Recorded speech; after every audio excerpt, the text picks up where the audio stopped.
Greetings from Storybrooke. I'm Bill Meeks. And I'm Anne-Marie DeSimone. And this is a whiff of desperation and gin. We also talk about ABC's hit series, Once Upon a Time. How you doing, Anne-Marie? I'm hanging in there. How about you, Bill? I am doing just dandy. Let me go ahead and switch this graphic here. And yeah, we're here the winter finale Whoop, whoop. of Once Upon a Time, which that happened. That went quick. Yeah, it really did. Like, I mean, in some ways, it's been like crazy because we've been doing like the 2 podcasts and everything. Yeah. But in another sense, it kind of just flew by. Flew by. Yeah, it's been a lot of fun, and we've people there are out watching us right now. Monday night, or well, actually tonight's Tuesday. We normally record Monday nights at 8:30 p.m. EST over on the YouTubes, Google Plus, all that. And we've been doing that new this year. It's been going well. I like it. We've had guests. People get to see us every week. I know. I also have to bathe once a week and shave once a week. Bathe? Which is you bathe? Oh, you don't? I mean, not always. Well, I'm glad you're back there then. Okay. Why don't we go ahead? It's not smell-o-vision. Okay, why don't we go ahead and get into our rhyming summary, and then we'll start talking about the episode. Okie dokie. Now that Frozen is back safe with Disney, there's room for Dragon Lady, Dog Lady, and Fishy. Turns out they know Rumps from back in the day. They got caught in his plan to rescue his bae. In Storybrooke, Gold stands in the clock, where he's taking his hat on a little spacewalk. He saves Belle from darkness with a flick of his wrist. He's changed, but not really, and now Belle might need penicillin due to his wife's actions in Heroes and Villains. Heroes and Villains. Heroes and Villains. Heroes and Villains. What'd you think overall? I loved it. You loved it. Yes, that's not something we've heard very much this year. No, so far. Wasn't I spewing haterade last week? I think I was like dumping it all over here like aftershave. Very much haterade. Very much haterade. Yeah, not anymore. Mm-hmm. Back through the door, ladies and gents. Back through the door. I guess we'll hear why more as the discussion goes on. But it's a little ranty, but it's good ranty. Spoilers. I really loved it too. Yay! Like I was saying last week, I really need this to feel like our show again. This week, it felt like our show again. Yes, absolutely. But I guess really the headline this weekend, I mean, all the promotional materials for this episode too, the big lead was Cruella de Vil. You can't see him. If she doesn't scare, you can see him. Can you see him? Yeah, that angle's weird. Hold on. See? Oh, there he is. There we go. Hi, Pongo. Yeah, she couldn't see the Dalmatian on our video Pongo. feed. We have a Dalmatian back here, but no, Cruella de Vil. Cruella de Vil. And it was really great to see her on, like, I mean, this is probably like her 10th appearance on the show, I think. So, it was good to see her on the show again because she's been on the show so many times before. Excuse me? Well, maybe I should get into my theory a little Let's bit. go with your theory first. Okay, well, first of all, the actress, I thought, did a really good job. She, just sort of like oozed out of the cave there and everything. Can I get you a step stool while you're threatening me? Yeah, you got to love someone who can trade one-liners with Rumple that easily. Okay, but my big I enjoyed the actress, of course. I enjoyed the presentation of the character. One thing before we get into why I think she's been on the show before, do you think she's from Misthaven, the Enchanted Forest, or do you think she's from another realm? Like, I was thinking maybe she's from the Black and White world because that's kind of her motif, right? Yeah, but she's got the red. Yeah, but then again, didn't Whale have a little bit of color when he came over too? I don't know. I'm pretty sure he had it's been a while. Just like 1 or 2 splashes of color in his costuming.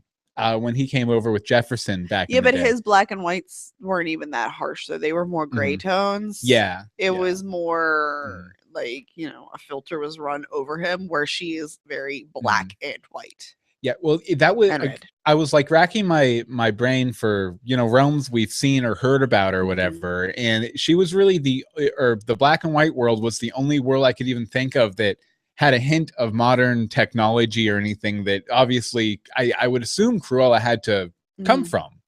Yeah. But, I don't know. I kind of think she's from Misthaven. You think she's they all seem so very familiar. Yeah.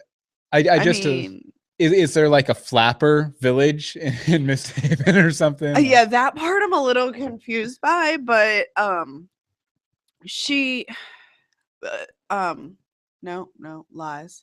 Lies. Never mind. I'm just gonna hold that one. Darn lies. It was a lie. That's fair. Okay. All right, get to your theory. Okay, so in this episode gave me a theory about Cruella. Basically, I think, and Adam and Eddie have hinted that she might have powers or some sort of She has powers. to have some sort of powers, or she really doesn't make sense. Yeah, or she doesn't belong in the Queens of Darkness, right? For sure. I think she can transform into a Dalmatian. Any Dalmatian. I think that's her power. I think much like Maleficent has been trapped in the form of a dragon in Storybrooke all these years. I think that Cruella has been trapped in Storybrooke all these years in the form of Hopper's Dalmatian. But don't you think that Regina would know that? Do you think? Does she know Cruella? Do we even know if she knows Cruella? I feel like she knows Cruella. She was the evil queen. She should know everybody that is like that. Well, I mean, she could totally know that at this point, and we would have no reason to know it as an audience that she knows that. No. At this point.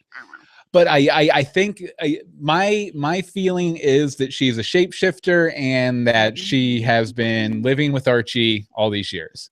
So Patty, he was completely in color in the Enchanted Forest world, but was black and white in Black and White world. I just want puppies. I just want puppies too, Patty. Just they can just change Once Upon a Time to an hour-long puppy special, puppy TV. It would be like the puppy bowl. ABC Sunday night puppy TV. Once upon a time. Once upon a puppy. Once upon a bell. Once upon a puppy. Well, Belle. Yeah, you wanted to talk a little bit. I have many things to talk. And subpoints. I usually just like put a one-liner with maybe like 3 subpoints. I have like 17. Yeah. Go on a tear with Belle. Okay, so my first thing in all caps, she was sleeping right there while Rumple and Hook were talking. Yes. We never saw her go under the sleeping curse of anything. But she okay, I'll go through bit by bit. Okay. She's woken up with a tickle and breakfast in bed. That's all it took. She slept through an entire curse and doesn't even really acknowledge it. Yeah. Like, I mean, okay, so I missed the line and only noticed that it was even mentioned by going through Adam's timeline while we were waiting. Hello, Rumple. How are you? Hi, Rumple. Howdy. Use toys. But like, she's just like, oh, the heroes won. Okay. And just takes it for that. She was so integral in trying to stop it. I can't imagine her being okay with that. Yeah. And if it hadn't been for her finding the gauntlet, the way she really interacted with Rumple all season, like I would have thought that she had suspected it, or from the whole like mirror scene earlier, that she had already suspected him. She was just kind of trying to placate him until she got the hard evidence. Right. But then in the big confessional scene there at the end, she doesn't really even bring up that there was any suspicion until she does. Did she? She does. Well, she was like, but I was saying no to myself. Like, yeah, she was trying to talk herself out of it. She was like, no, he's changed. She was seeing the signs, but she was, she was putting love first with all of that. She's like, no, he's changed. I'm just seeing things. Now that gauntlet was just like done. See, I was definitely under the assumption that Belle was under some sort of sleeping. She had to have been under the sleeping curse or spell or something like that. Just because Rumple is not a stupid man, and he wouldn't be that brazen to talk in a normal tone of voice with his sleeping wife right there when he's plotting behind her back. But she was also, last week she was sleeping in the back of the shop. This week she's sleeping in the front of the shop. Also, whom put somebody under a sleeping curse in the middle of a shop?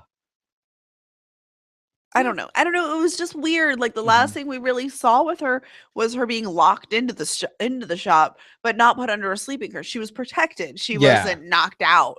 And then last week she was knocked out. This week she's woken up with a tickle and a muffin. Like, I don't understand. A tickle and a muffin. No, but it definitely feels like we dropped a scene or missed a scene. Right. That's like, and I was trying to search. I was like, do we have a deleted scene that somebody just like didn't even release as a deleted scene? Nope. Can't find one out there. Okay. Let me continue on with my Belle stuff. Okay, everything with Rumple. That was my sub point. Everything with Rumple. Her reaction to the gauntlet was awesome. And also how Henry thought he did something wrong. No, Henry, you actually did something very, very right. Yes. Why does she not poke around more? Do you think that now that Rumple's gone from Storybrooke, that the shop's going to be hers and Henry's going to be like her employee, and they're going to get into all sorts of madcap adventures? Grandma! Hey, Granny! Granny Bell. She is not Granny, which is like she's Grandma. Yeah. I don't know. I think she'll definitely utilize that shop and clean it up, and maybe give stuff back to the people who belongs to. Yeah. Or find who it belongs to. The part that actually surprises me is that she used the gauntlet. She actually used it. We don't see her frequently choose to do that type of magic. Yeah, but I think when she found it and she realized that something had gone on, and that very, very important to her, like as far as like, it was like the foundational moment of their relationship. Right. When she realized that something was screwy with that, I think she was just like, okay, I'm going to, the gauntlet's used to find your enemy's greatest weakness. Right. So she was like, okay. Right. And when she found out that he lied about the dagger, that was it. Because that's kind of been the sword of Damocles hanging over Rumple's head this whole season too. Is just that lie, It was the worst possible lie, because he basically gave it to her, and made this big spiel about how he trusted her and yada yada yada, this, that, and the other thing, and it was a lie. Like on their wedding day, it was their wedding day, and he's trying to mask all of this as like, we're going on a honeymoon and getting the real honeymoon. You get to travel the world and see New York. And Henry's like, hi, you can't come back if you leave. And she was just like, no. And then gauntlet. And then my next point, her entire "you suck and are mean" speech was awesome. And I kind of wanted her to push him over the line. Just be like, instead of commanding him, just to be like, no, just go. And this is, I put this, that reminds me, I put this in my notes. I don't think it made any points. Does Regina not have magic in her fingertips anymore? Because it went over the line. They crossed a little bit. But no, a lot of, I really like that last scene too. That was kind of, it was good to see, since Belle's been such a passive character this entire season, to finally see with her $1,000 outfit babysitting. But not only to see her kind of take action, but to do it smartly too, like to get him out by the town line before they had the big throwdown, like conversation and stuff. Because if she had tried to do, or like had been like, okay, I'm gonna send him out of town in there, I don't know. I still think someone might have jumped up in Rumple's defense or been like, no, we can punish him and rehabilitate him or something. The hope speech. Yeah. We'd have had a hope speech. Yeah, and she was like, having none of that, let's transport you out of here right away. She's like, you will take me to the town line now. Knock your leg out from under you. Pretty much, man falls over. Okay, let's see here. The next thing I want to talk about is kind of the meta-ness of where we're going and how exciting it is. Basically, the author's agenda. First of all, I'm assuming, and I'm assuming that everybody else is assuming, the author and the sorcerer must be the same person, right? I'm sorry. Author, sorcerer? Be the same person? I mean, it has to be, right? Because, I mean, like, Rumple knows that's the sorcerer's You haven't read ahead to my points, have you? I have not read ahead. I have author issues. You have author issues?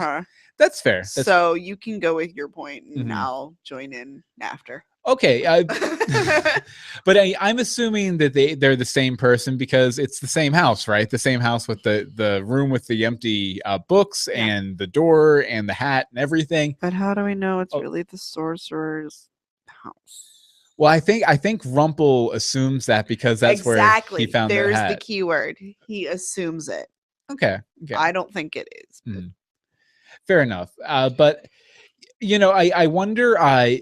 It really seems, because Regina gets right up to the line of her happy ending here, and everything's working out perfectly. Marion's cool with her. Robin's cool with working things out. Everything's going great. And then the Snow Queen's curse comes back. And it really feels like that's like the author very much saying, no, you cannot have a happy ending, even though everything's worked out perfectly and you've managed to work it out. No, I'm going to rip it away from you right here. And, that happened with Rumple too, where he did the big heroic sacrifice thing to get his happy ending. And then, you know, he comes back just to die or have his son die and all that stuff. And it seems like anytime any villain in this show gets up to that line of having their happy ending, it gets ripped away from them. And very obviously, the implication now is that the author's doing this for a specific reason. Now, I wonder why the author might have this vendetta against the villains. Is it just like a quest for justice? He doesn't want them to win because they're in the wrong? Or is it something else? Does he have a personal vendetta against all these villains? Is that something that's going to come out? Do you have any thoughts on that? No, I'm letting you go because my author thoughts are very different from yours. So I'll let you finish your points and then I'll do mine. Okay. Well, a couple other things. Sorry. Well, it's okay. Like, we can still get a little back and forth going if you want to. Well, yes. It's just, I don't completely believe there's an author. Oh, really? Yeah.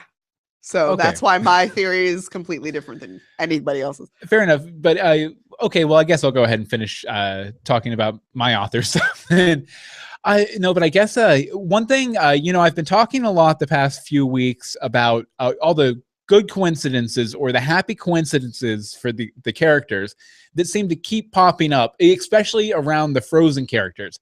Now, it's been really bugging me because that's kind of a bad writing thing. Right. Yeah. And it's just felt off to me a lot. And the last one actually happens in this episode, right when the Frozen characters are leaving, right when Anna's leaving. She's like, oh, remember Mr. Gold? I wish I'd have met him. He sounds nice. Yeah, maybe tell me more about him. Who was he in the other land? And then, you know, the big revelation happens in a very happy coincidence for our heroes. Yes. Right. And I'm thinking maybe that's intentional. Maybe either the author's providing and I mean, I think Bobby might have mentioned something about this last week. Maybe the author's providing these coincidences, or maybe that type of resolution came over with the Frozen characters. Like that more innocent, simplistic resolution came over with the more innocent, simplistic, very Disney-esque characters. That makes in which case it almost redeems a lot of the season for me. If that was intentional, if that was them being like, okay, it came over with these characters towards a purpose and it has to do with the author, I'm completely 110% behind it. Also, who leaves a kid in a big empty house that belongs to a sorcerer, Emma and Regina, to go out drinking? Who has control over that child? No one has control over that child. Home Alone? Yeah. There you go. Well, we've already had a couple of riffs on Henry and Home Alone, so maybe we'll get some more in that big house. Yeah, really. You know, he has to outrun the sorcerer. And also the big room full of blank books. I'm wondering, like, what's that big room of blank books for? Is it so he can write new worlds? Like, is each book that he writes a new world in the hat or something? Or is it just new chapters in the overarching Once Upon a Time story that we're all paying attention to? Right, don't mind me. I'm stretching for my point here. Fair enough. Stretching for my point. But those are my thoughts, and I'm sure. Given a couple minutes, we'll get some feedback from the chat room. But Anne-Marie, go ahead. Your thoughts on the author? I don't think there's an authher. You don't think there's? I don't think there's an author. I also think it's really crazy. You think it's like a red herring? Can you let me? Yeah. I've never been good with the red herring reference thing. Why are they also willing to believe that someone is writing these books? They come from a land of magic. Yeah. Magic. Yes. Yes, somebody may have magicked the books.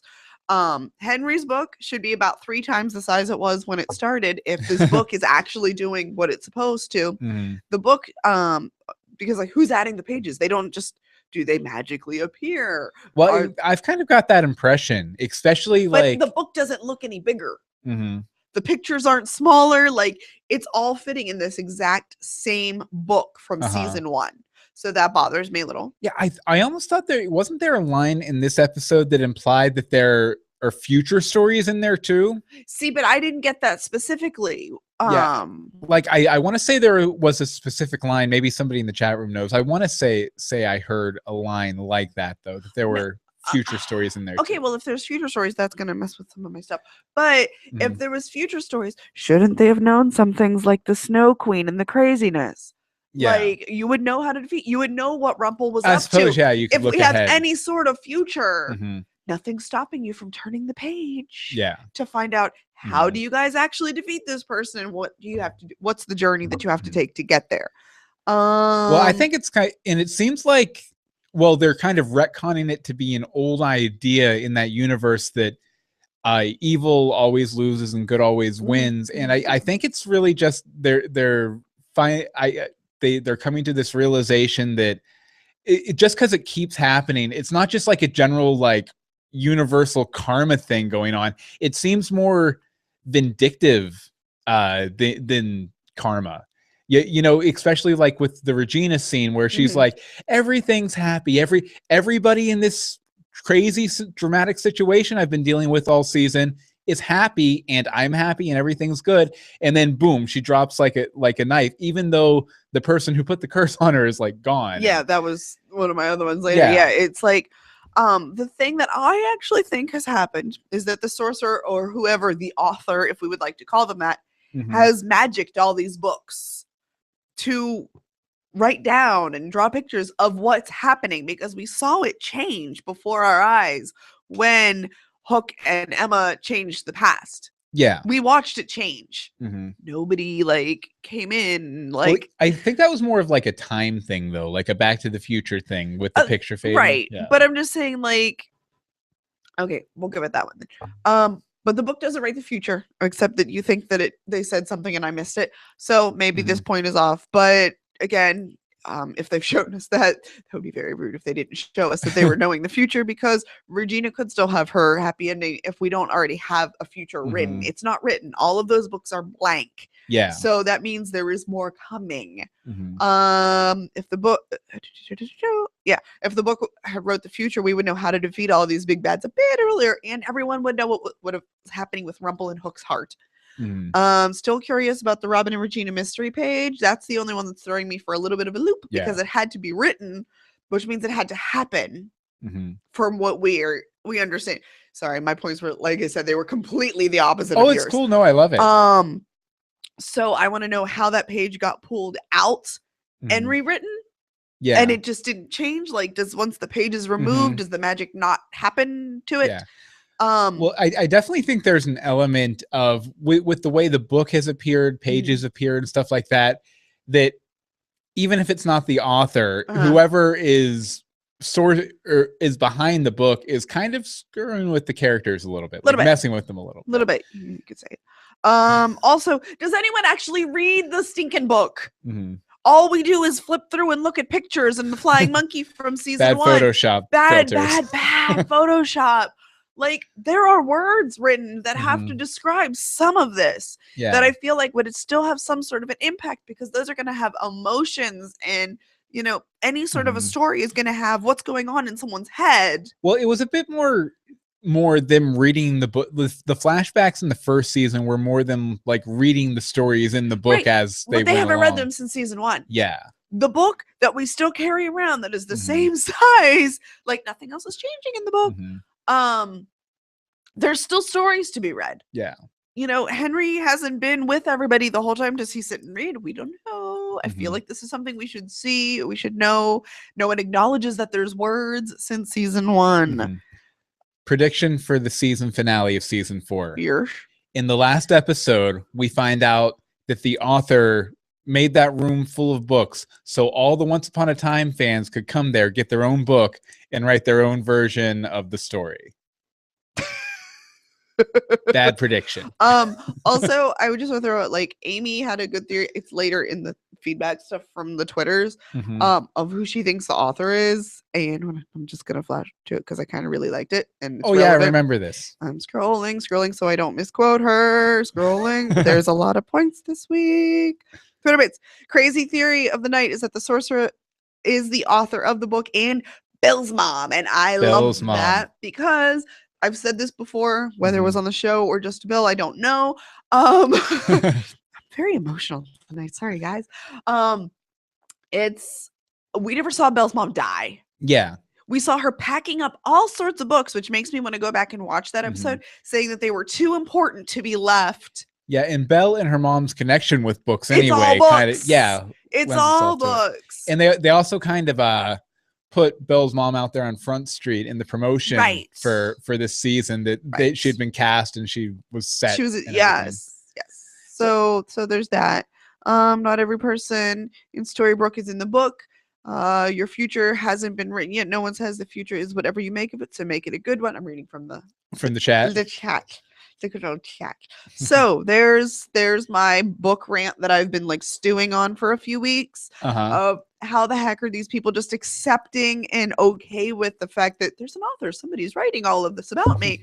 No, I don't think somebody's writing it. I don't know if you woke up in a town finding and found out that you were a fairy tale character that had been cursed there and knew of the fictional stories. That doesn't seem like such a far stretch, really. Like if I'm already living in a world where I know Snow White and the Evil Queen are fictional characters, and I know that I am the Evil Queen, and it appears that someone keeps stepping in between me and my happy ending, and there's this book around, like I can see where the leap in logic would happen. Like this, an author being responsible for everything that's happened to him would not be the strangest thing that's happened to these characters. Probably not, but I don't know. Maybe there will be a curse cloud that'll explain it to us in the season finale. Please, no purple or green curse clouds. See, like up until this episode, I would, and I mean, even we on the YouTube channel, if you check it out, we put out a video. Did Regina shatter Operation Mongoose? Even up until a couple weeks ago, I was thinking that the whole author storyline was a red herring. In this episode, especially with the references in the past. Between Rumple and the Queens of Darkness and stuff with it, like I think yeah, it's definitely going to be the main plot, and it's going to be the main payoff, I think, for the setup of the show a little bit. Maybe we'll see though. But we were talking about Belle a little bit ago, and I wanted to point out here that one of our big time listeners, always listens, always gives great feedback, Michael Lucero. Wrote up well, it and was supposed to be a listener feedback, but it ended up being more of a big blog post called "Giving Up on Love, Is There Hope for Belle?" where he kind of takes Belle to task on losing the faith with Rumple, right? And really good. There's already been some feedback on it. You're very much encouraged to go over there and leave some comments for Michael. He's very good about jumping in and replying when they come over there, and we always love when Michael gets the gumption to write us a big long blog post length letter, and I really enjoyed it. A bit of a different perspective, but a very valid one. Really enjoyed it. Okay, something that what's up? No, I'm just excited about what's coming next. Okay, so before we get back into the discussion of the main episode and everything, we had a couple things we wanted to talk to you about since we're going on break and everything. First of all, and this is something we've been meaning to do for a while. A really long while. Well, you see these, if you're watching the video, you see these two big poster holders, poster frames back here. What we want to do with these is we want to fill these up with cards and letters and drawings and whatever else flat you want to send us to help decorate the set back here, because this has been kind of mutable all half season, and next season we kind of want to do that again, but with the frames and be putting letters and stuff up there. So we got a PO box. The PO box, and you can find this on the website at greetingsfromstorybrooke.com too, is Greetings from Storybrooke, PO Box 2641, Ackworth, Georgia 30102. Ackworth is spelled ACWORTH. So I'll give that to you guys one more time, especially podcast listeners. It's Greetings from Storybrooke, P.O. Box 2641, Ackworth, Georgia 30102. And we're going to have this P.O. Box forever, basically. So if you want to send us letters, drawings, bonus points if you send us a Greetings from Storybrooke postcard. Yes. And we'll be filling up these poster frames here over the course of the next half season, and or 3 months, because we have 3 months until we get to do this again. And we'll be doing commentaries in that 3 months. So as we get stuff for these, we'll be featuring them like before we get into the commentaries and everything. And from then on out, we'll always feature anything we get. Probably right around this time of the show. So definitely shoot us some mail. We like mail. Here's the mail. You've got mail. Okay, and how many 90s references can we make about mail there? Because we totally just made two of the biggest ones. I can't think of any others right now. Mail, it never fails. It makes me want to wag my tail. Sorry. One more thing we wanted to address before. It's mail. Before we get back into the main discussion is, we've been talking and asking you guys the past few weeks about ideas for a new podcast that's not completely centered around a show. So, if people fall off of Once or Gotham and they still want to keep up with us and what we do, we've been looking for a way to accomplish that. And I think we found it. Anne-Marie, I guess I'll let you reveal the name and then I'll tell them a little bit about it. Universe Box. Universe Box. And we already have the website, universebox.com. Don't go there. Don't go there and don't try and take it because we already have it. Okay. What are they going to do? What are they going to put there if they take it? I don't know. Okay. But Universe Box, it's basically, this is the company we're creating to be for all of our content to go under in 2015. Yep. So for example, if you're subscribed to the Meeks Mixed Media YouTube channel to get these episodes, you'll probably notice it'll change to Universe Box probably sometime in the next week or so. So that'll be an invisible change. You'll just be subscribed to Universe Box. And I'll put out a video telling you why and everything too. Mm-hmm. But basically, we'll be setting up a Patreon page for all the shows and endeavors under this Universe Box banner. Mm-hmm. And that includes my books, Dog Boy and Infinite Tina, coming up next year. Anne-Marie's blog. I think that's the first time you said it. Well, on this podcast. Oh, okay. I've said it out loud a couple times other places. And then Anne-Marie's blog, Crunchy, Crafty, and Highly Caffeinated. And it's all going to be focused around stories, analyzing stories, creating stories, telling our stories, through your blog and things like that. And through podcasts, things like that. But it's going to be a lot of fun, all centered around stories, which is Universe Box, because it's going to be a box full of universes that we play with. Yes. And we're going to have a lot of audience participation built into the show. And we're also, we've been getting suggestions from you guys for the past few weeks about different kind of segments we could do. And what we're going to do, we're going to have one main segment that is in every episode. Mm-hmm. And then the rest of the episode is going to be mutable. And we're going to have two other 20-minute segments, where we analyze a TV show or a movie, or we make a recipe or a quick little craft or something from our share recommendations. Right. And we'll over the course of the first 10 episodes or so, we'll build up a stock of these go-to segments that will switch out every episode. And hopefully we're going to try and find some ways through the Patreon and through just generally reaching out to people that we like or that have shown interest to kind of find ways to get you guys to have some regular segments from some of our more regular contributors too. So, if you have any ideas for any quick segments or anything, definitely send those our way as well. And past that, I guess, just keep an eye on social media over the break here. And Universe Box will probably be going up January-ish, yeah. It's got to go in January. Yeah, so definitely keep an eye on that. And we can't wait we're very excited to have a new way to come. It's out there now, so I'm getting really excited and nervous all at the same time. Yeah. This is the first time it's been really, really pushed, and I'm like, I'm not ready, but I am, but I'm not, but I am. It'll be good. Yeah, and we're very excited to find new ways to talk stories with you guys. And to talk about something that someone else didn't write. Yeah. Speaking of something somebody else wrote, though, we were right about something somebody else wrote. We were right about stuff this half season. You were right about more than me. But I just wanted to, first of all, I would like to apologize for all the spoilers for Rumple's dialogue this episode. Because if you go back through to my points from the past 3 or 4 weeks, basically that was his script for this episode. Yes, it was. Not only him confessing that Zelena, the whole Zelena situation is what kind of sent him over the edge back to evil, because he didn't want to be controlled again. The whole cycle of violence thing that I talked about a few weeks ago. Yep. And then I also thought it was interesting that Rumple mentioned that he was very much no storybook will decide my fate, because going back to that whole Regina video that we put out a couple weeks ago, did Regina shatter Operation Mongoose, where we're talking about did she destroy the thematic idea of Operation Mongoose in Rumple's head that had been destroyed. So, kind of tying back into that. And let's see here. Also, I just wanted to mention, just with Rumple, the way it ended up this episode, even with all the Frozen stuff, I really love how his story ended or went this whole season with the whole him falling back to his dark side. He evolved.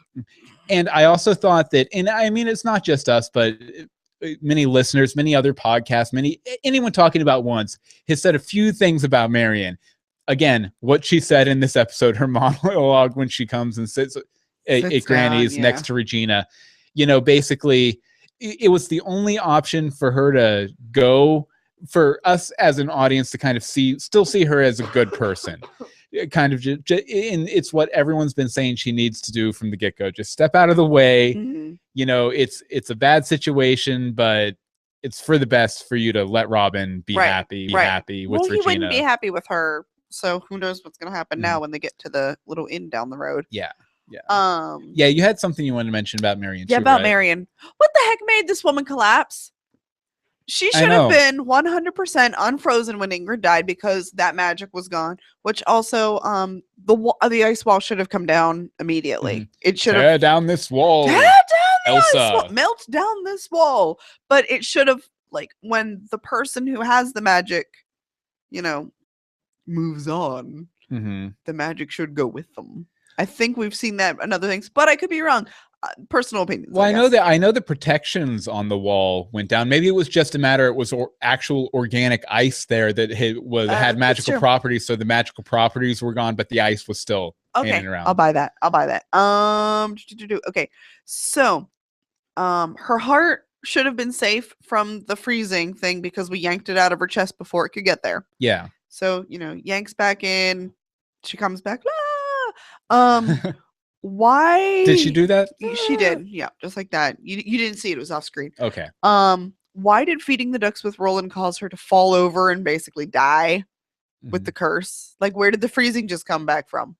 I don't know. Maybe like residual ice in the heart that takes like 12 hours to kick in. I don't understand. It's just a little snowflake that got caught in the ventricle. Speaking of snowflake, who is watching that child?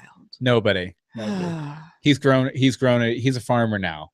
He's going to be a teenager next season. In olden times, kids had to grow up really fast because they'd be dead if they didn't.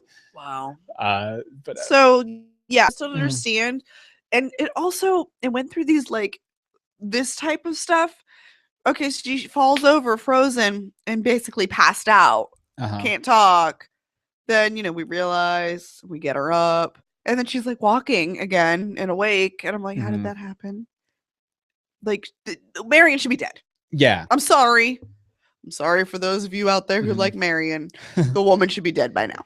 Yeah, there were a few dotted lines that needed somebody, the shading did not happen properly. See, and I'm going to go back to, I think the author did it. I think the author did it because he just couldn't bear to see Regina getting her happy ending.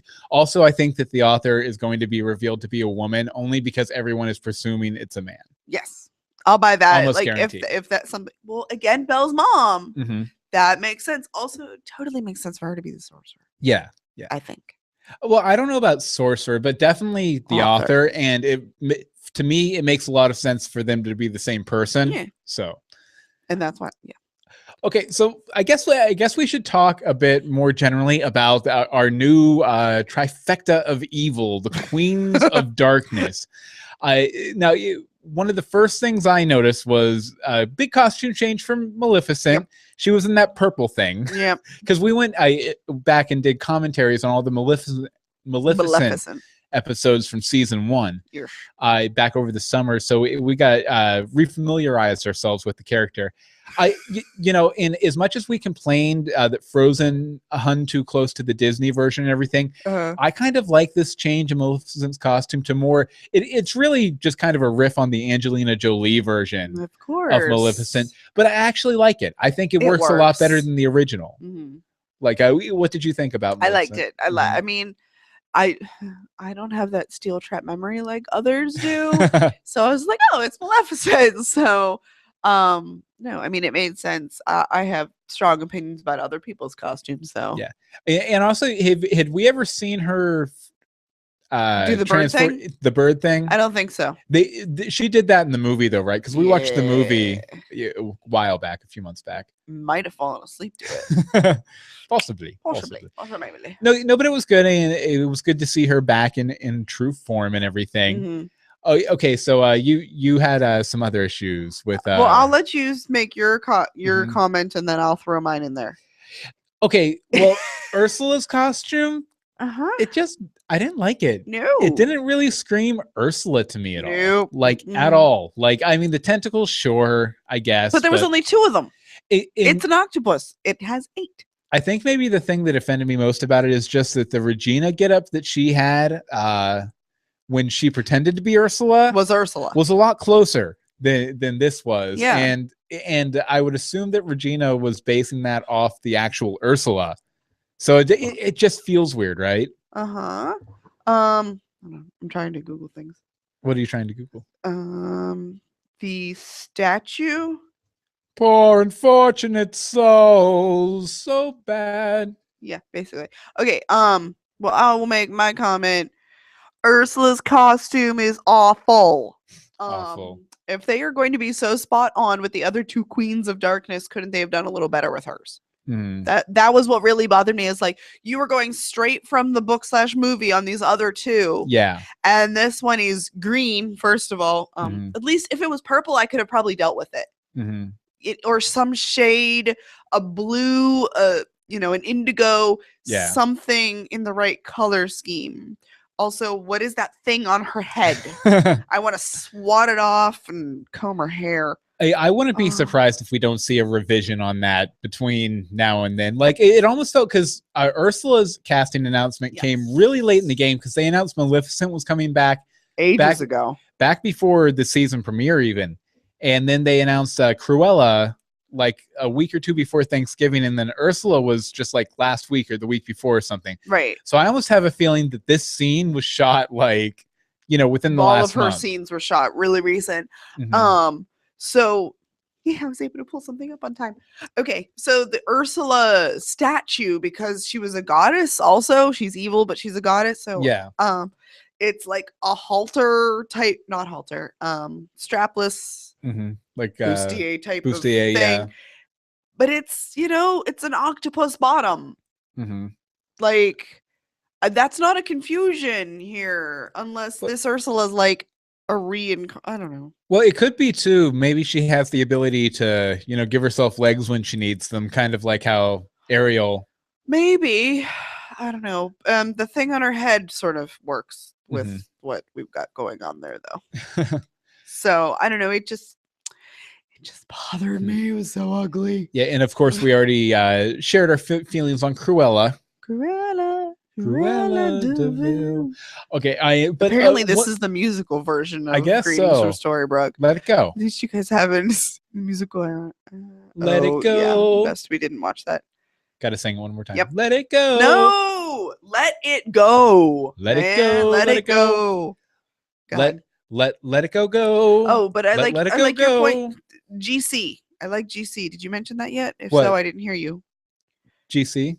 Your point G, sub point C. Can we get there? No, there was a line. I forget this specific line and everything, but it was basically it was implied that Rumple had trained all of the Queens of Darkness, like he called them his students, like he's trained every other female villain in this series, which is awkward. Yeah, but so I wonder, what's the backstory there, like because when was he the master to their student, Exactly. And what did he teach them and why? And also, since at this time the character's main motivation is getting Bay back, how were they going to help him get Bay back? Because that's the only reason he trained anybody for. Yeah, most of the things he did were involved with transversing realms and all that kind of stuff.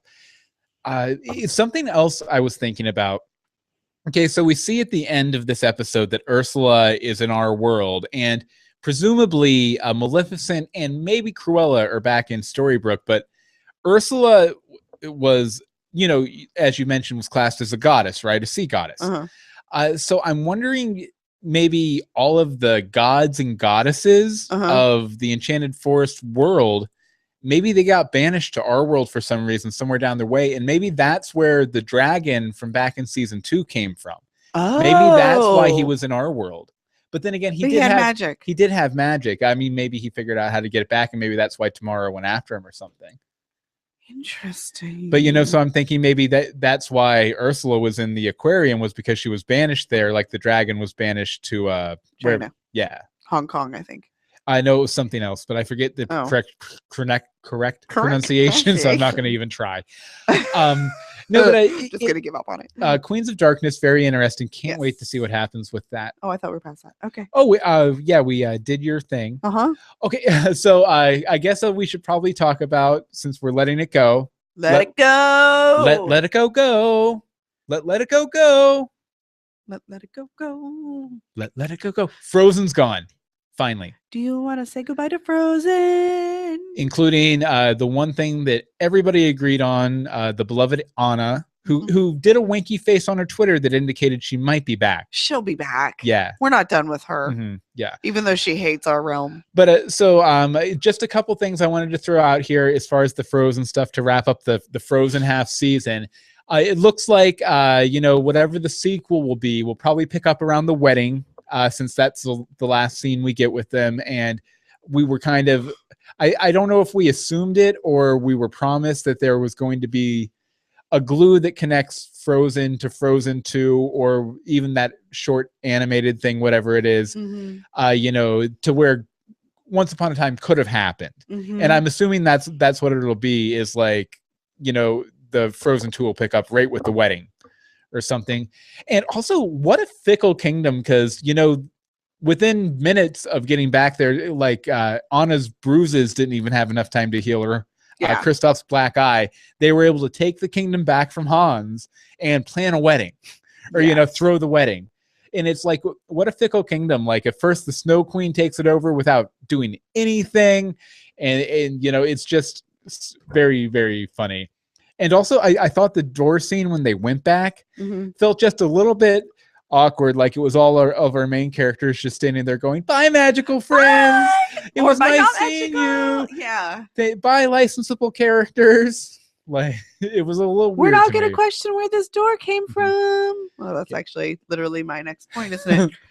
Okay, so any final thoughts on Frozen before we stop talking about Frozen forever on Greetings from Storybrooke? Why did no one question how easy this magical portal door to Arendelle was found?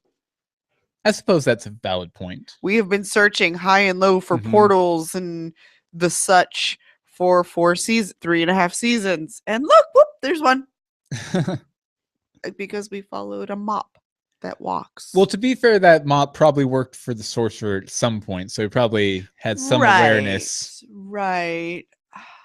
Like, I also got the impression that this house wasn't there. It wasn't. Because Belle said it just like appeared. It appeared in the new curse. Right, the most recent of the curses. So that almost makes me think maybe the sorcerer wants to be found out now. Maybe that's the story he wants to play out. Hat. What's that? The apprentice is in the hat. Yeah. So that's that's a thing. Yeah, I guess we'll see what happens with the hat too when we come back, because obviously there's 6 weeks that will have passed by the time we come back or whatever. So it'll be interesting to see for sure. Okay. Yeah, it just seemed really odd though that Emma, the Charmings, and Henry were all just sitting there like la la la la la, just watching people go through the door, and nobody thought it was weird about that Rumpel had helped them find it. And that he didn't come blazing in to take the credit for finding it. Well, I mean, I guess as far as all of them know, up until this point, Rumpel's, on the side of the angels still.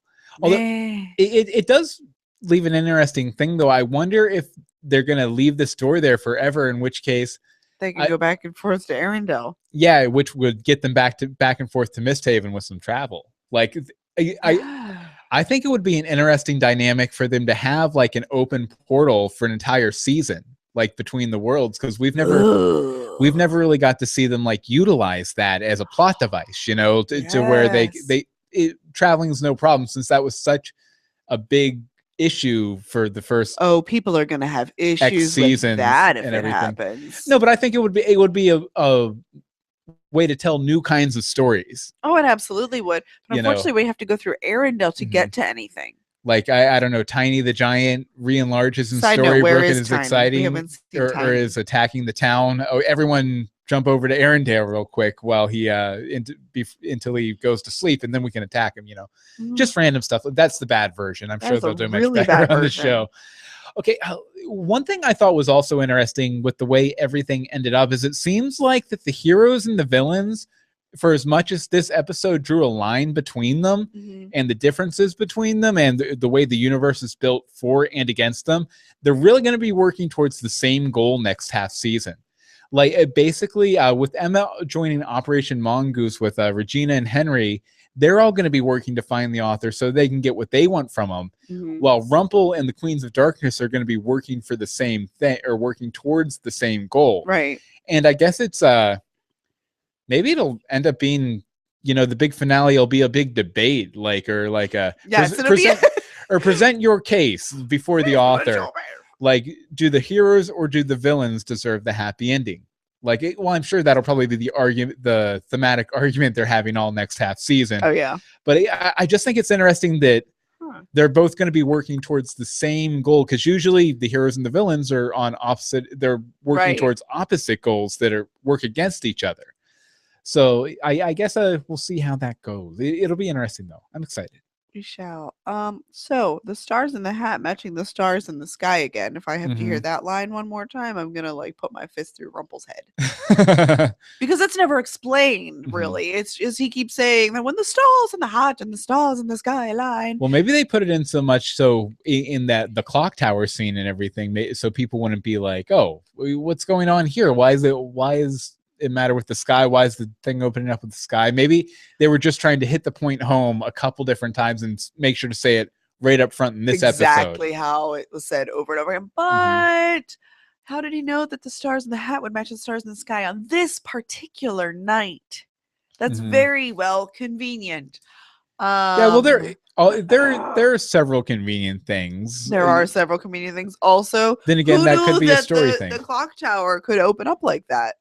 I didn't, but I like it. I like it. It's cool. I feel it reminded me of there's some old I forget the name of them, but temples you explore in Skyrim are like Dwemer temples where they were built by like clockwork droid kind of things, and they have these big mechanical mechanisms you open up. It's kind of like a steampunky idea too, right? Well, that whole clock really is very steampunky. Yeah. But with the gears and all that kind of stuff. Lots of the gears. But yeah, I kind of want a flashback that explains how Rumple knows about this, like stars aligning and the magical powers of the hat. Yeah, we need that. We need the origin story of the hat, please. Yeah, well, you know how those conspiracy theorists have the idea that when you become president of the United States, the real people in power take you into a back room, and put a file down in front of you, and this is the truth, Mr. President. Yeah. Where do we go from here, or whatever? And he says, yes, sir. Maybe there's something like that with the Dark One. When you become the Dark One, someone takes you into a room and puts a file down in front of you and be like, this is the sorcerer. This is his deal. This is why you want the hat. These are the star charts, all that kind of stuff. Right. Oh, I could see that. I don't know who that person is working on. But okay. Also, I added another point, because this is like the end of our points. I can't wait to see what happens during the 6 weeks. Also, they should have made it 3 months, because that's how long we have to wait. Yeah. Just saying. Yeah, I wonder if they'll be releasing all of those magical peeps from the hat in that 6 weeks. But who has the magic to do that? Yeah, because the fairies are in the hat. Yeah, and they would always be the go-to for this. I guess Regina and Emma working together. Teamwork. Yeah, we're singing children's songs tonight. That's fine. Deal. Okay. Deal. It's a deal. Deal. Sorry, guys. You don't have to deal. Okay, let's see here. Out of 2,532 holographic sand dollars How many holographic that was sand awful, dollars? by the way. Awful. Very blatant Star Wars reference. Yes. They like their Star Wars references. Well, I mean, they have the rights to do but that. 2,352 holographic sand dollars. How many holographic sand dollars you give it? 2,352 holographic sand dollars. Save me, Rumpelstiltskin. You're my only hope. 2,300. 2,300? Years. Why? Because it was amazing. Amazing. It was amazing. Substantiate your claim, madam. Substantiate my claim. I'm not spewing haterade all over the place. But things happened. Things wrapped up. It felt normal. It felt like home. I didn't want to, I don't know, knock myself over the head with a bottle of vodka to enjoy it. Like, good things, lots of good things. I'm excited about the second half of the season, and hopefully Ursula getting a new costume, please. So there's that. Okay, and I'm going to give it exactly the same score you did, 2,300, which I never do. That never happens. I'm intentionally doing it this time just to be different. Oh, and Amy's with us too. Nice. Yeah, but 2,300 holographic sand dollars. Absolutely loved it. And as I've said many, many times, Rumple kind of is the show to me. Great Rumple episode as far as kind of paying off his entire arc for the season thus far. And it was kind of heartbreaking to see him with the limp, but okay, at the same time, you're like, yeah, you deserved it. Probably. I just hope that, you know, at some point they do find the author and Rumple does get his happy ending. Really? Rumple and Belle. Really? I don't think it's the possibility of that is going down and down and down. Yeah. But I'm still rooting for him. And I'm rooting for Regina and Robin too. I'm really rooting we for didn't that. even That's touch about we didn't even touch about Outlaw Queen separating and stuff. No, because it's not over. Like there's nothing to talk about until we see some more developments. Yeah, it's like, how long can that relationship last, really? I mean, Robin and Marion really don't want to even be with each other anymore. Like, no, they're doing it for Roland, and that doesn't work. But any people in the chat? Yes, Amy gives it 2,300. Bobby Hawk says all of the sand dollars, and Patty gives it 76% of holographic sand dollars. Nice, very nice. Let's see if anybody else? I don't know. I'm refreshing. Else. I typed it right before AM said it. Amy said, Nicole gives it 2,200. Jasmine says 2,252. Just scratched the frozen nonsense, and it was great.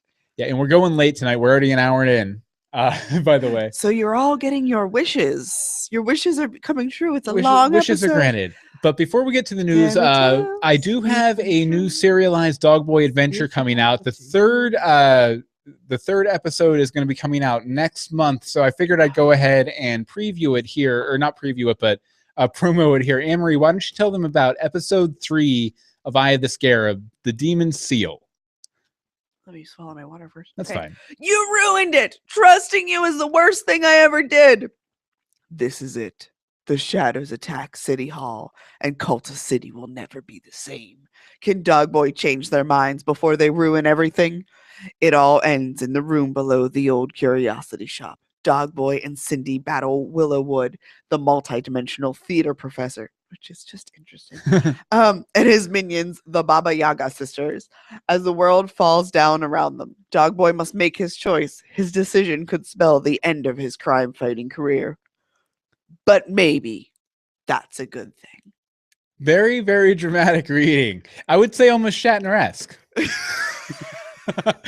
But if I could do some Shatner for you. Yeah, and Willowwood, the multidimensional theater professor, he is very interesting.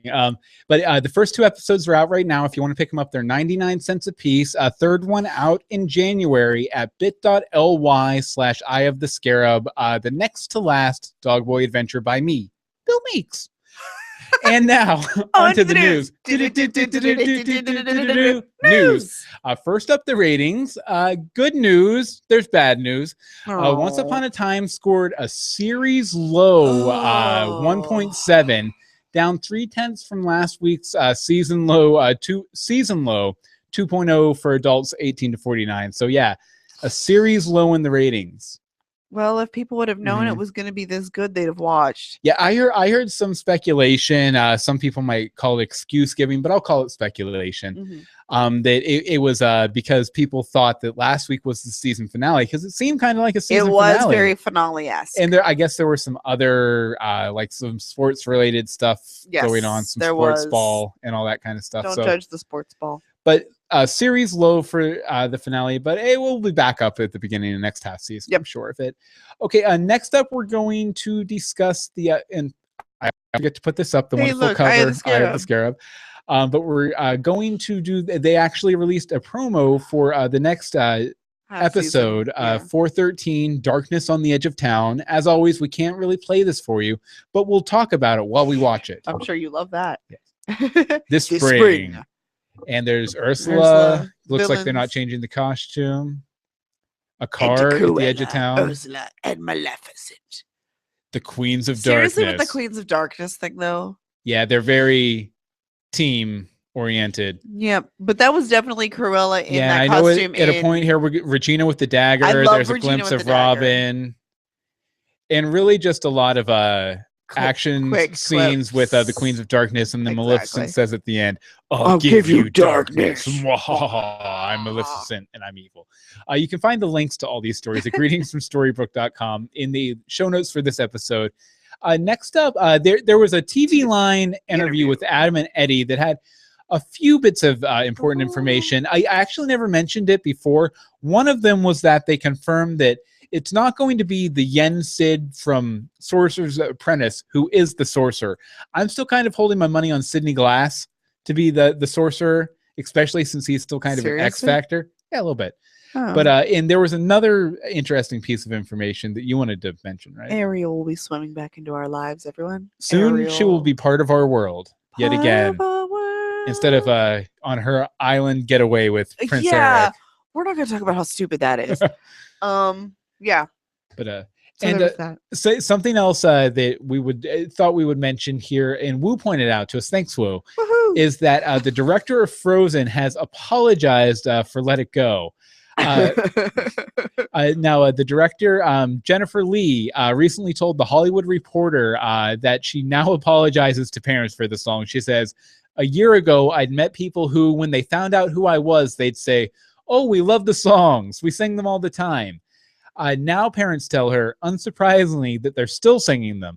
I've got, and she says, I've gone from thank you to sorry. Lee says, if only she had another response to offer them as well. Yeah, but that's from the HuffPost, the HuffPo. But yeah, I think that's pretty funny. And that's something that happens, you know, once every 2 or 3 movies Disney releases, it becomes a cultural phenomenon and people are quoting it forever. It happened like movie after movie when we were kids for a while with Little Mermaid, then Beauty and the Beast, then Aladdin. Each of those movies was that movie for that year. But good stuff. And let's see here. Any other news? Mike. Nope. I think that's about it. That's it for the news. It was. Well, I'm sure we'll have a spoiler party sometime in the next 3 months. Yeah. 3 months, people. And as always, you know, while we're off, feel free to send us emails, voicemails, etc. The email is greetings. You don't have to run because there's no new episode to discuss, really, right? But any thoughts you have on anything like that, greetingsfromstorybrooke@gmail.com.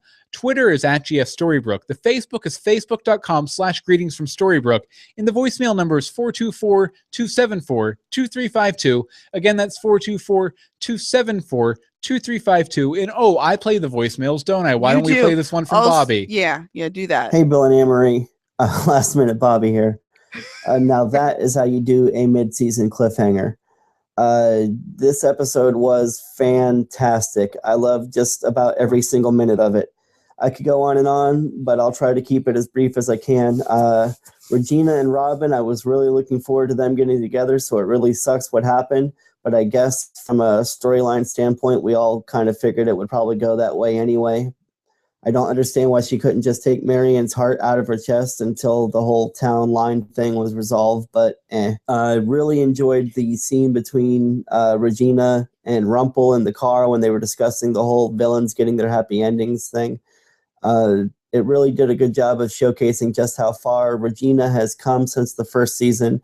And how far Rumple has not come.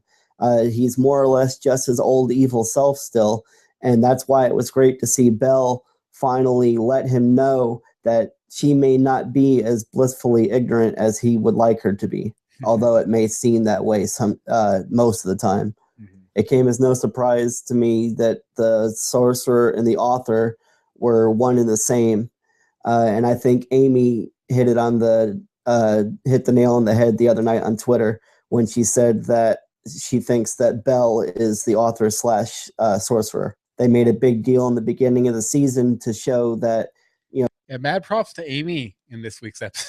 Yeah, seriously. Her love of books, protect the books, and I don't think they did that for no reason at all. Still not quite sure how I feel about the Queens of Darkness, but I do look forward to seeing Regina, Emma, and Henry undertake Operation Mongoose. And it just occurred to me that we did not see Snow and Charming at all on this episode. Yeah, we did. A little bit. We got a peek. They didn't really say anything or do anything, but they were there. Yeah, but no, definitely the them working together in Operation Mongoose and being drinking buddies are both good moves forward in my eyes. Okay, next up is Other Anne-Marie.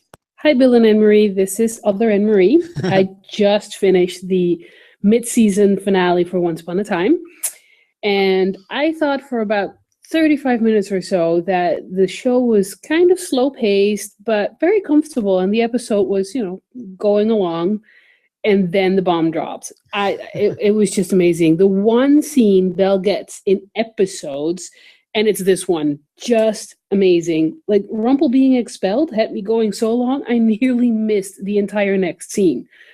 Totally unexpected, to me at least, and very original ones, I thought.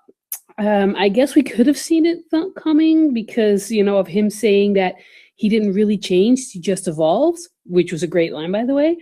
But yeah, it really had me going. As for some other notes that I had on the episode, I thought it was hilarious to hear Henry call Belle grandma. I also thought it was very interesting to see the black spots on Hook's heart. Just, we know Hook and all that. Yeah. Oh, yeah. I do really feel for Regina, and it was really heartbreaking to see her and Robin split this way. I guess Regina is really trying hard to be the hero, and I get it, but still, it does mean that Operation Mongoose is back on the table. Love Maleficent's new once look. I mean, it's a very original Maleficent, of course. And last note, how in the world did Ursula get in New York City? Like, where did that come from? Anyway, out of 15 empty story books, I give it 14 and 5 pages. I guess it really felt like Once is back again to me. So, love to hear your thoughts. Bye. I love that scale. Yeah. I love that scale. No, but I think we kind of addressed at least my thoughts on how she might have gotten into New York. Maybe all the god level characters were banished there, or banished to major metropolitan centers throughout the world. Which is a little scary. Okay. That they're everywhere. They're all around us, watching, We're waiting. Surrounded! Woo. Woo! One of the things that I really enjoyed about this episode, which really wasn't even in the episode, was the fact that we're not going to have 2 story arcs this season. That we're not going to have what we had with Pan and Zelina in season 3, and I think that really helps the series overall because I guess not like 2 very hard direct divided splits. Yeah. The big complaints was that Once Upon a Time this season has really been too Frozen heavy, and it didn't seem like the show we've been watching for 3 years, and I can see that point. One thing that I wanted to mention, which AMD and Meeks probably mentioned already, was the great scene between Belle and Rumple at the town line. I love that Carlisle has the same look on his face as he did when Bay went through the portal in season 1. That's still my favorite episode of season 1. And it really is like that just reprised, isn't it? I know you guys are musical theater fans, as am I. And I love how musical that felt. The reprise of Rumple losing everything because he doesn't want to lose his power. And I loved how both of those performers played it. And I love that it's very clear in the next half of the season that we're going to go back to what originally started in season 1 with Once Upon a Time, heroes and villains. It's very similar. And I love that Rumpel's building his own like fairy tale Legion of Doom. Meeks is going to get that reference. I give this episode 6 magical sorcerer's hats out of 6. I'm talking too much. Talk to you guys later. Bye-bye. Yes. Thank you very much. Yes. Love it. Not yes, you were talking too much. No, no. I'm sorry. It. Yes, love it. Good and points. I got that joke. Good points. Yes. I got that reference. Did you get that reference? And really, you'd never know we were musical people. We've sang this entire episode. Let it go. And there's not even magic juice involved tonight. Hope. Hi, you guys. It's Hope. Hallelujah, it's a Christmas miracle. The Frozen arc is done. Well, let's talk about the evil Spice Girls for a moment. I mean, the Queens of Darkness. Oh my God, they look like Spice Girls. Cruella just felt really out of place. We didn't really get much from her. And same thing with Maleficent. I'm happy that Maleficent is back, and I'm waiting to see what they'll do with her, because I've really missed her in the show. I wasn't really happy about Ursula until the final scene. I really liked seeing her like griping at some fish, and seeing her with gold was really great. So that was kind of her saving grace, but I still wish they got a full-bodied actor or actress to play her, because that's tradition, and that would have been a really great role for a full-body actress, because they have no full-body actresses in Once Upon a Time. Sad face. I kind of get the feeling that they had meant for Yvette Nicole Brown to play her, but then Community got another season through Yahoo. Yahoo picked up Community for another season, so maybe they were planning on having her in the role. I'm sure they were. That also could explain the late announcement on the actress, they too. might have been waiting to see if they could use her at all. If the timing were. I mean, she's been a huge fan of the show. She's participated as much as she could. She played Goldilocks on Good Morning Storybrooke. She did, which could cause problems with the confusion. Yeah, probably not. Probably not, because not everybody watches that. But so I'm assuming they had a fuller figured actress slated for that role, but then things didn't work out. I'm so happy that Belle is herself again, and what a game changer with Belle kicking out Gold. Like, I did not see that coming, and holy crap, like, what's gonna happen to them? I would be really open to see Belle get a new romance. I think that would really kick Rumpel to the curb.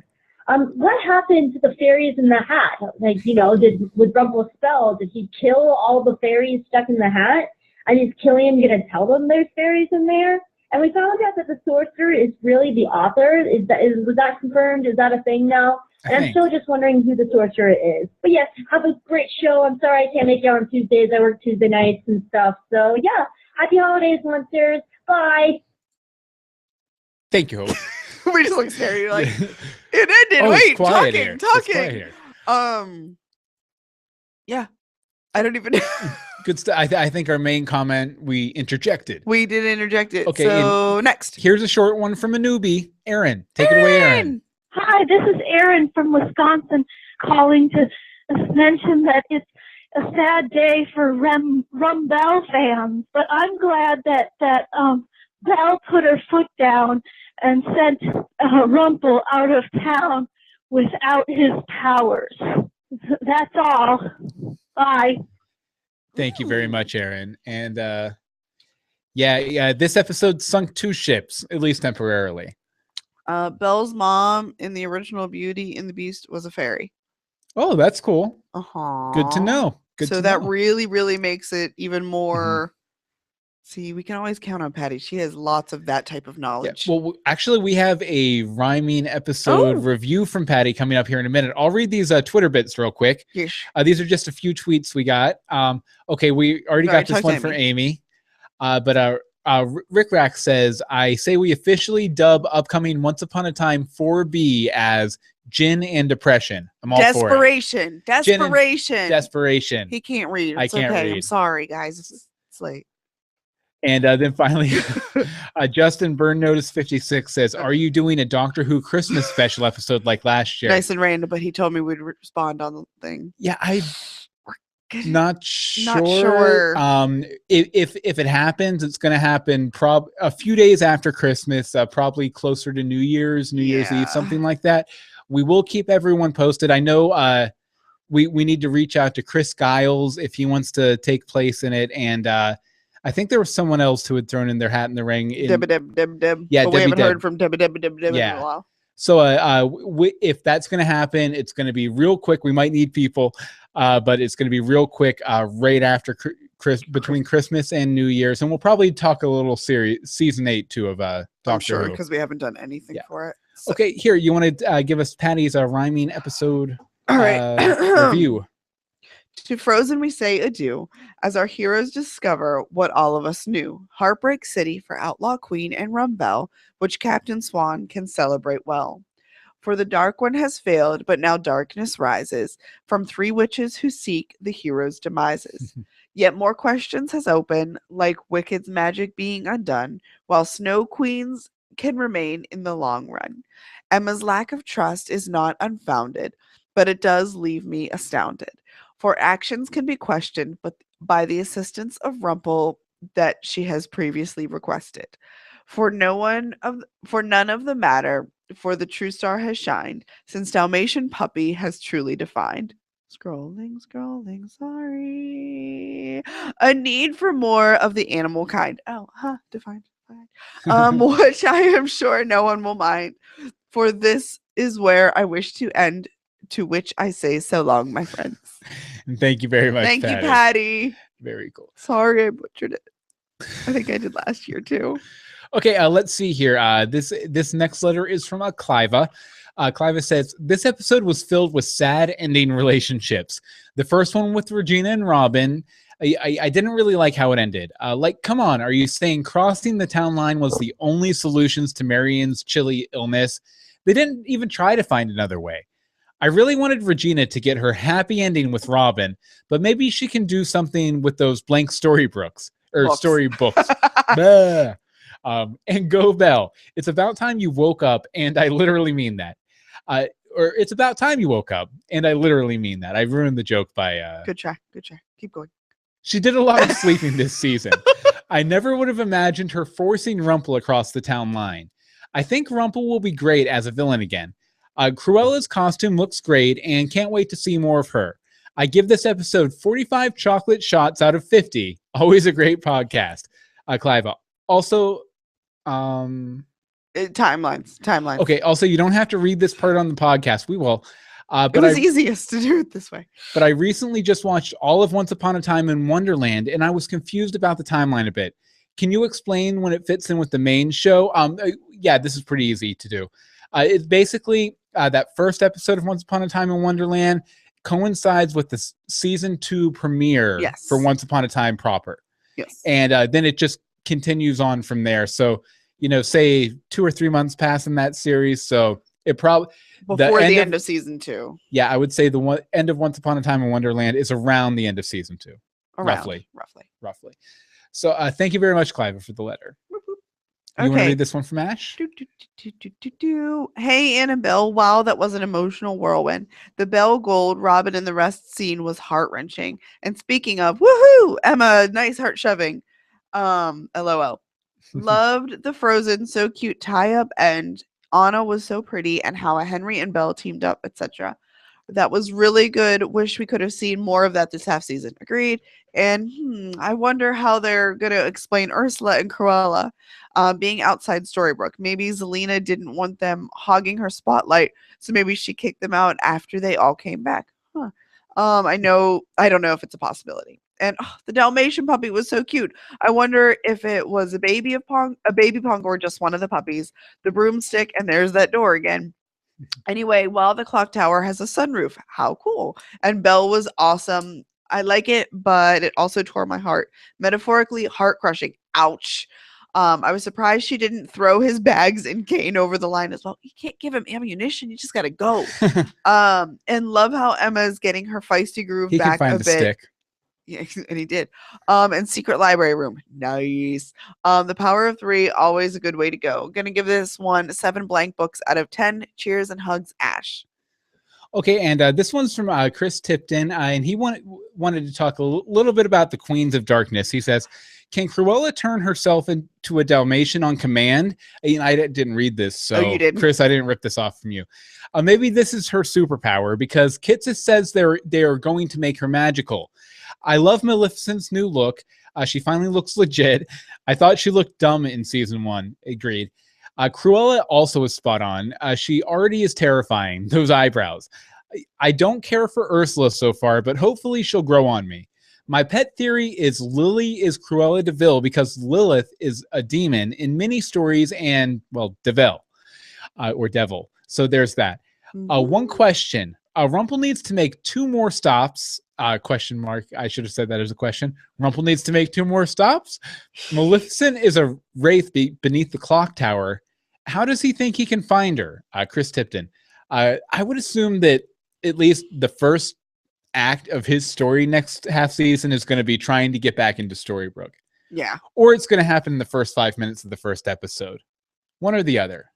I don't think it's going to happen in the first 5 minutes. Yeah, it'll probably... I don't think... I mean... I'm pretty sure he probably needs Ursula to do it, though.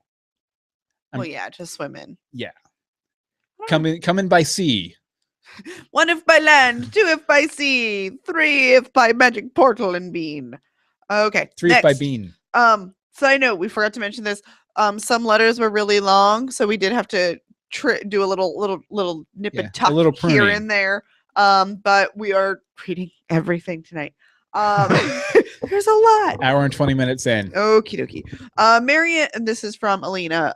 Marianne had awesome character development. So sad in the situation that she acknowledged that time had passed, and in her absence, a love blossomed between Regina and Robin Hood. I did feel a bit bad for her when she said didn't want to be chosen if the love wasn't there. Robin telling Regina he chooses her and that he doesn't want to live a lie. And then just when things are good, Marianne falls frozen to the ground. I love how much Regina has grown.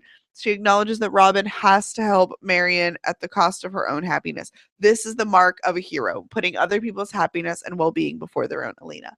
Yes. Great. Yes. Sorry. Okay, here. Let's see here. I'll read this one from Vicky. Amory, if you want to go to the chat real quick and see if there's any comments we can get to after this one. Vicky says, congrats to Belle for finally growing a spine and seeing through Rumple's attempts to keep her in the dark to his plans. I'm so glad that she got some real character development after nearly half a season of pretty much nothing. And even more heartbreaking development for Robin and Regina. Just as he finally tells her that he's all in with her, and with Marianne's blessing even, he has to leave the town with her and Roland because of remnants of the Snow Queen's curse. I am glad, though, that Emma is on board on Operation Mongoose to find the book's author and get Regina her happy ending. I do have a quibble about this episode, however. Emma and company wait until Elsa and Claus are already through the... Kristoff, rather, are already through the portal to finally become suspicious of Mr. Gold's uncharacteristic helpfulness. Have they learned nothing from dealing with him in the past? Knowing him, I would always be suspicious of Gold, especially if he suddenly decided to be helpful with no strings attached. Yeah. Vicky. And Vicky, very much agreed. I think if anything, he kind of tricked all of us by doing that big whole selfless sacrifice, offering his life up to save everybody with Pan. Yeah. Yeah. Like I think that kind of made everyone think, oh, he's definitely one of the good guys now. No worries from Gold. Died. Yeah. Okay. Messed it all up. From Rochelle. So this whole season, my mind kept thinking, I know Elizabeth Mitchell from some movie, and I didn't look it up on IMDb, but I couldn't think of which one. Well, I was watching one of my favorite Christmas movies, The Santa Claus 2, and guess who becomes Mrs. Claus? Elizabeth Mitchell. Mm-hmm. Surprisingly, I think I liked her better in that movie. A snow queen of a different sort. I don't know what that was. Very interesting. Very appropriate for this time of year.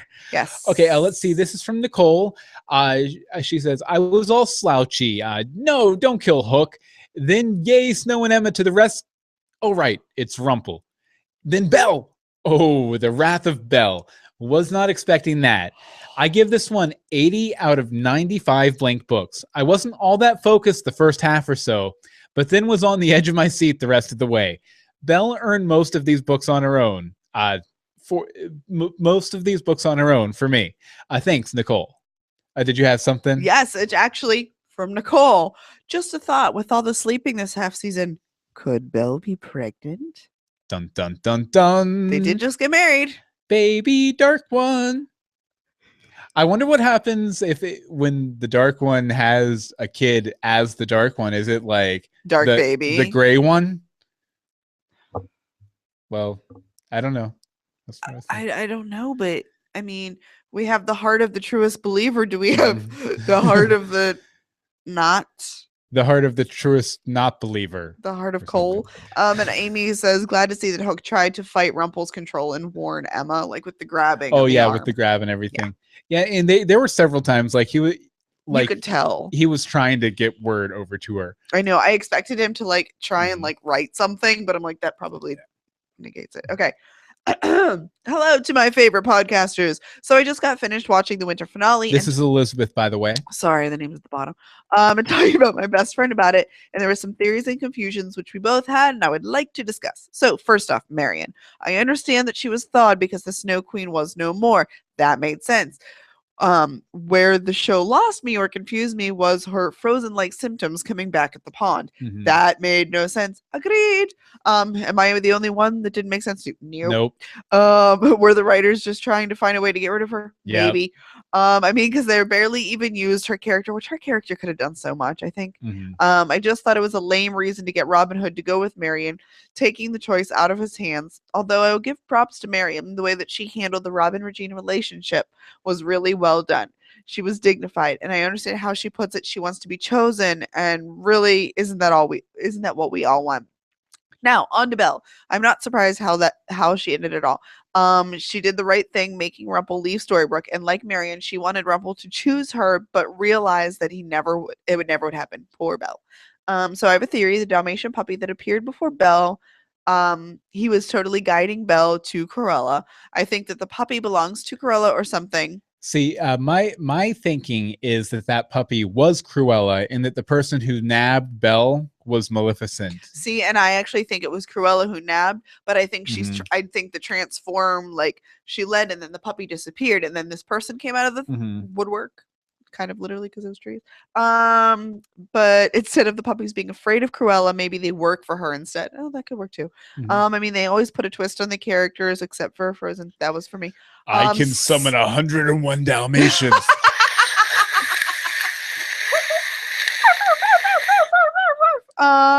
Put a twist on the characters, so that is the twist for Cruella's character. Thoughts? We like it.